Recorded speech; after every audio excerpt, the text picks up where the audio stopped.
كتاب الله دستوري وخير الخلق أسوتنا. بسم الله والصلاة والسلام على رسول الله وعلى آله وصحبه أجمعين. Assalamu alaikum everyone. So we're at ayah number 20.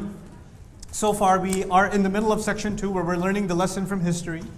3 messengers have come to the same nation and there's a debate that's gone on, and clearly these people are stubborn and they're not going to budge from their position. And they're going to come up with the silliest excuses that have no truth to them to be able to defend their position, like calling them cursed. This is actually a practical case of the fetter or the collar on the neck and the wall in front and behind and the covering on top. Allah is telling basically the Prophet ﷺ, you're not the first person to deal with a tough group. These kinds of groups have existed in history. But now Allah says, وَجَاءَ مِنْ أَقْصَى الْمَدِينَةِ رَجُلٌ يَسْعَى. From the far end of a city, a man comes running. قَالَ يَا قَوْمِ اتَّبِعُوا الْمُرْسَلِينَ. He said, my people, follow the ones that have been sent. How many messengers are there? 3. And now there's another man who's coming from the far end of the city. I want you to observe a few things about this statement. The first thing I want you to observe is that he's one single man. Just one man. 3 messengers are preaching, and how many sales did they make? 1 man. Is this an idea that was already taught?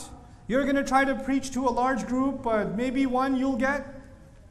Did it? إِنَّمَا تُنذِرُ مَنِ اتَّبَعَ الذِّكْرَ وَخَشِيَ الرَّحْمَنَ بِالْغَيْبِ فَبَشِّرْهُ بِمَغْفِرَةٍ وَأَجْرٍ كَرِيمٍ. You're only going to be able to warn just someone who followed the reminder and feared the Ar-Rahman, feared the incredibly merciful, the loving, and the unseen. Congratulate that single person of forgiveness and noble reward. The Prophet ﷺ was told most of them will not follow. Remember that? Now even in this study, what are we learning? 3 messengers came, preaching to an entire nation. And how many followers did they get? 1. That's the first thing to learn here, to note here. That this is reinforcing the idea that you should not be looking for numbers. Allah's help does not come through numbers. Allah's help is even in one person. That's the first observation. The second observation, min aqsal Madina, from the farthest end of the city he came. But wait a second, the Arabic word for town is al-qarya. وَاضْرِبْ لَهُمْ مَثَلًا أَصْحَابَ الْقَرْيَةِ لم يقل وَاضْرِبْ لَهُمْ مَثَلًا أَصْحَابَ الْمَدِينَةِ. He didn't say Medina, he said qarya. These were the people of the town. But now there's another city, another word. If it was the same word, then it would have been the same town. He uses the word al-Madina and the other end of al-Madina. In other words, these 3 messengers, these men are delivering the message, preaching to people night and day in the same town over and over, and somebody overhears the message, and somebody else overhears the message, until the word reaches even another city possibly. And in that city, on the far outskirts of that city, somebody heard it and decided that this is the right thing. And from there, he came traveling all the way. He was so moved by this message. One of the great scholars I admire from the last century, actually he passed away in the 70s, Ibn Ashur, rahimahullah. Commenting on this ayah, he said that actually it's been the case in human history that people that live in busy cities, they go away from religion.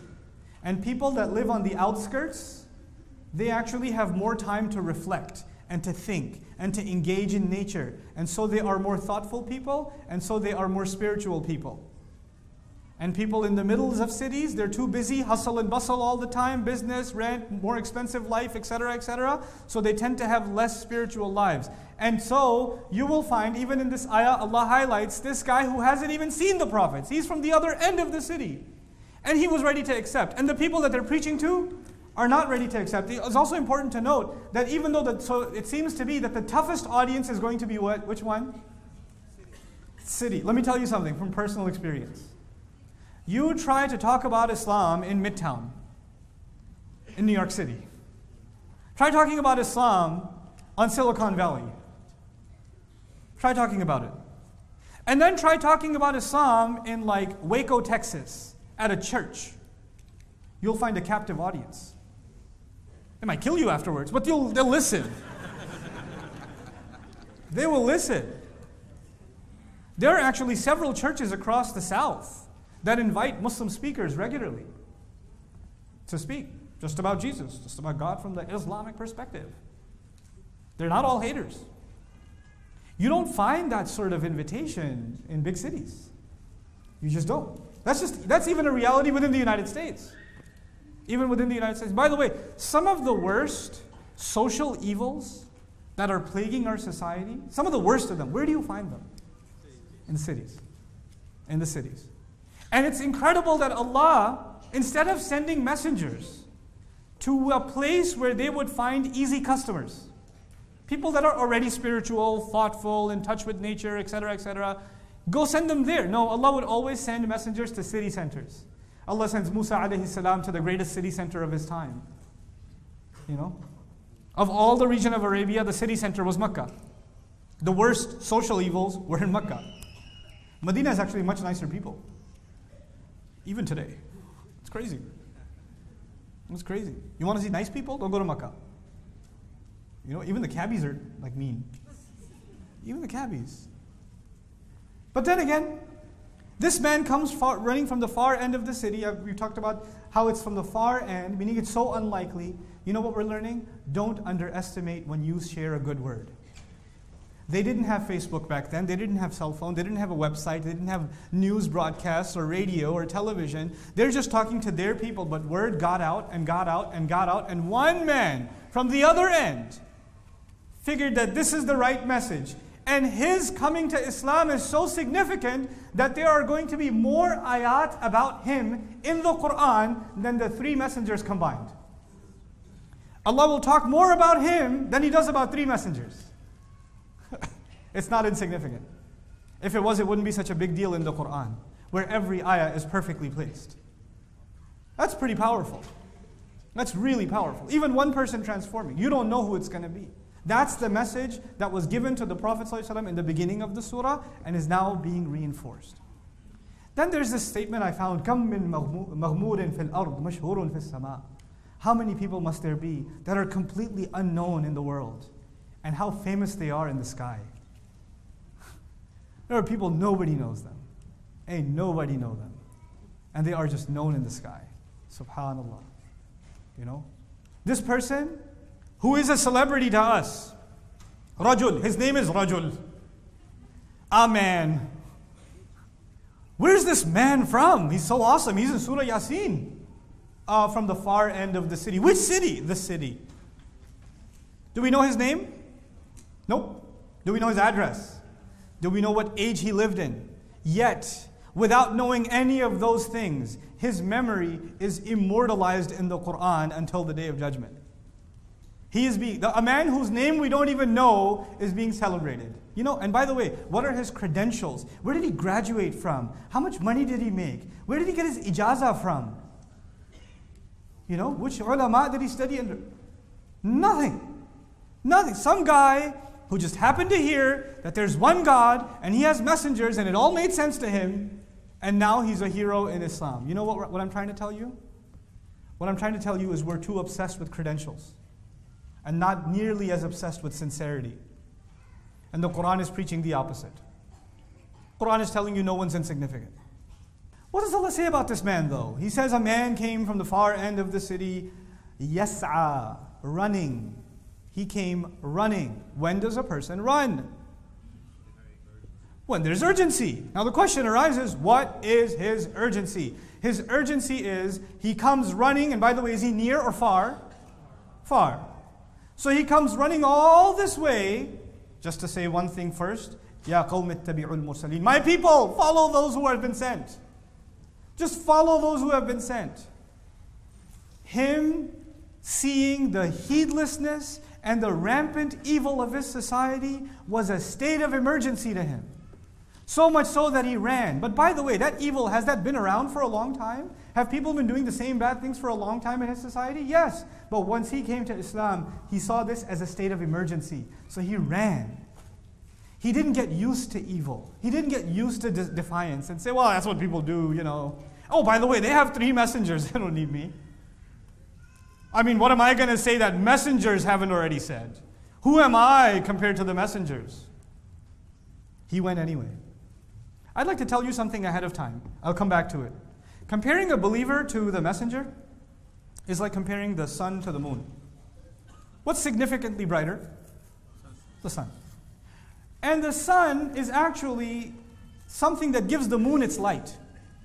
A believer's faith is only shines because of their inspiration by who? A messenger. And the sun doesn't have phases. The sun is a constant. But the moon has what? Phases. Like messengers are constant. But believers have phases. Yes? So there's really no comparison. But you know what? The sun has its place and the moon has its place. Even if messengers are doing their job, that doesn't mean you're off the hook for your job. He came running from the far end of the city because he saw it his obligation. These are his people. He cares about them. So the first thing he said is, my people. He said, my people. He didn't say, Ya ayyuhal kuffar, ittabi'ul mursaleen. You kuffar, follow the messengers. You kafir non-Muslims. He didn't say that. He said, my people. The Quran is telling you that when people make fun of messengers, did they make fun of messengers? Yes. They did. They considered them a curse. They threatened messengers. At this point, we should call them kuffar. Any believer should have so much love for the messengers that they should go to them and say, you kuffar? You make fun of messengers? You should be killed. But he goes, and the first words that come out of his mouth are what? My people. Because he understands that is the sunnah of prophets. Alayhimus salatu wassalam. People oppose them and they don't lose love for their people. How many people, when they give da'wah, they think of the person they're talking to as my people? They don't. That's a sunnah of the Quran that is lost. This entire story is being told to three groups: the Prophet, the believer, and the kuffar. And the believers nowadays don't want to hear it. They don't want to hear it. We like to label everybody sawa'un alayhim. Leave them alone. How far from Quran we've come, even in the way we think about non-Muslims, our attitudes towards them. You come running out of concern for them. Now, the other matter that I want to bring to your attention is he came running. Could have had a horse. Get at least, a rental. Seems as though when he transferred all the way from that end of the city to come here to speak to his people, he had zero resources, yes? So this incredible da'i, who did so much work that Allah decided to immortalize his speech in the Quran, had how many resources? Zero. All he had was his legs. He ran over. Stop complaining about the lack of resources. That is not what gives victory. Resources are not the means to change the world. That's not what Allah cares about. Allah wants to see your effort. How much sa'i did you make? وَأَن لَيْسَ لِلْإِنسَانِ إِلَّا مَا سَعَى. That was my khutbah yesterday. The human being has nothing for himself except whatever efforts he made. That's all you get. So رَجُلٌ يَسْعَى. Now, قَالَ يَا قَوْمِ اتَّبِعُوا الْمُرْسَلِينَ. I love this part. Follow the messengers. All he has to say is follow the ones that have been sent. Man, that is a lesson we got to relearn in this ummah. Just follow the messengers. It's simple. This religion is so beautiful. Allah gave us the legacy of the prophets ﷺ in the Quran. That legacy is supposed to inspire Rasulullah ﷺ himself. The messenger gets inspired when he hears about Musa. He gets inspired when he hears about Yusuf. So we're supposed to get inspired by them. Getting inspired by these prophets is a sunnah of Rasulullah ﷺ. I'll tell you a little story. I don't mean to insult anyone. I just want to I have to speak to my conscience. Okay, and some experiences in my life I feel like I should share because they can help you. I gave a talk in Kuwait. I finished my talk, big security thing. You can't talk to people. They don't let you talk to people. So I snuck around the other side of the masjid and talked to people on the street. Right? And this lady came up to me and said, Akhi, you need to tell people. She had a book. You need to tell people that they have to learn the correct aqidah. And this is the book of the correct aqidah. And you need to teach this book. So people have the right uluhiyah and rububiyyah and asma sifat, because people do a lot of shirk because they don't have the right what? Aqidah.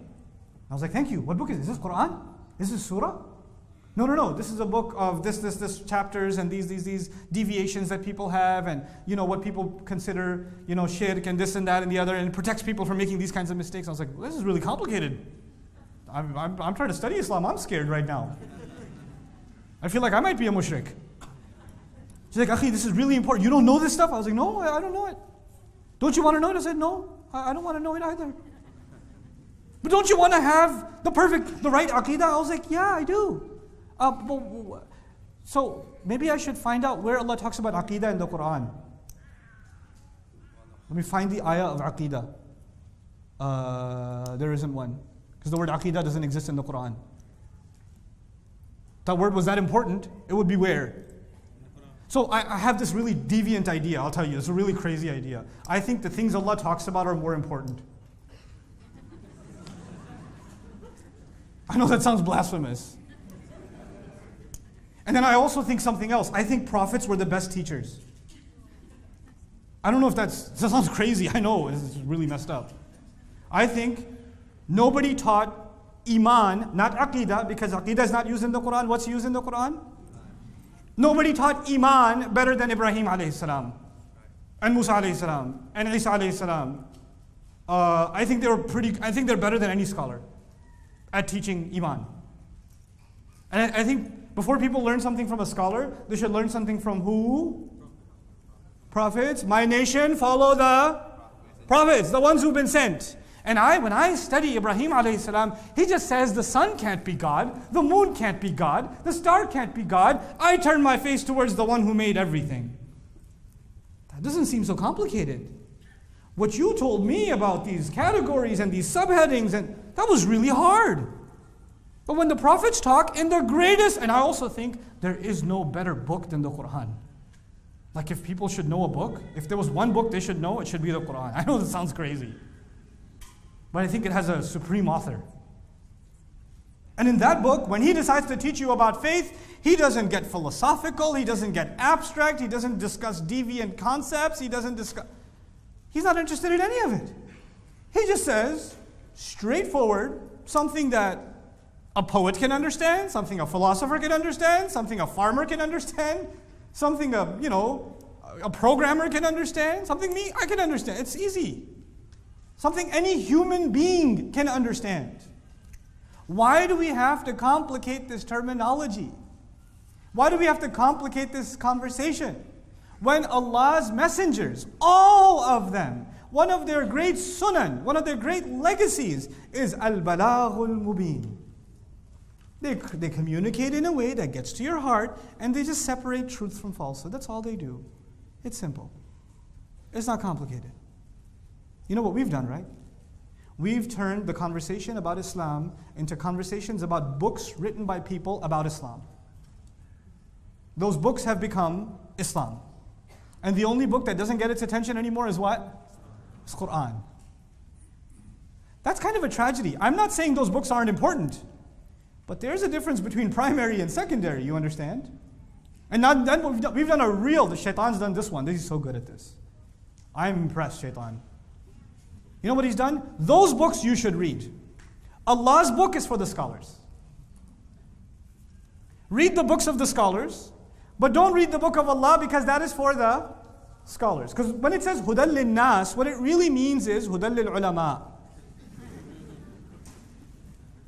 Because it's complicated. Quran is very complicated. You can't understand. Yaar, ayyuhal insan, Allah de bande. Quran is complicated. Quran is complicated. Jinns hear Quran and become Muslim. But passing by, they hear Quran and they become Muslim. And then they speak because they were so inspired. And Allah puts that in the Quran. And to you, Quran is complicated. Where did they get their degree before they speak about Quran? Where did they graduate from, these jinn? They can comment on the Quran, astaghfirullah al-azim. What kind of shaitan? He's a jinn, not a shaitan. You know? And then we're reading their speeches. We love distancing people from the word of Allah. Yes, I acknowledge there's the possibility of you misinterpreting or coming to the wrong conclusion. But the journey of learning, so long as it's sincere, and you go to people who know better than you, فَاسْأَلُوا أَهْلَ الذِّكْرِ إِن كُنتُمْ لَا تَعْلَمُونَ. Ask people who do more remembrance than you do, who try to memorize, who try to study. If you yourself don't know, that is the journey of every human being. Why block access from people? There's no reason to do that. وَجَاءَ مِنْ أَقْصَى الْمَدِينَةِ رَجُلٌ يَسْعَى. This man should have said, there are prophets speaking, I should keep my mouth shut. The biggest ulama of this ummah are prophets. There's 3 of them. What is my role to speak? But he understands I have to speak because messengers are being rejected. Maybe they'll listen to me because I'm not a messenger.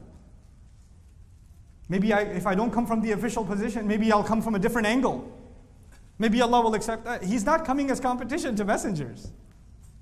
So the other thing that I love about this ayah, Allah says, He said, follow the messengers. Or follow those that have been sent. Follow. Has the word follow occurred before in the surah? Think. You can only warn someone who followed the reminder. إِنَّمَا تُنذِرُ مَنِ اتَّبَعَ الذِّكْرَ فَالْآنْ يَقُولُ سُبْحَانَهُ وَتَعَالَى اتَّبِعُوا الْمُرْسَلِينَ. Same word. It's not an accident. Allah said somewhere out there might be a believer, he might become Muslim, he has iman in his heart, some changes happening inside him, you don't even know what changes are happening slowly inside him. You keep on warning, don't give up, maybe one day he'll come out and become a believer, yes? Just like this guy, you think he became believer overnight or he thought about it over time? He must have thought about it, processed it, came to this conclusion and then came out, right? But look at what's happening. In the first case, you had a believer who's becoming a believer all in secret. But in the second time following is mentioned, he's not secret anymore. He's so brave. He ran across towns to come and talk to the people and openly say, you need to follow the messengers. He actually became a significant contributor, didn't he? So in the previous passage, you had the one who follows changing internally. And now you have someone who's changed internally and now wants to contribute. So there's the internal and there's the external. And they both have to go together. One leads to the other.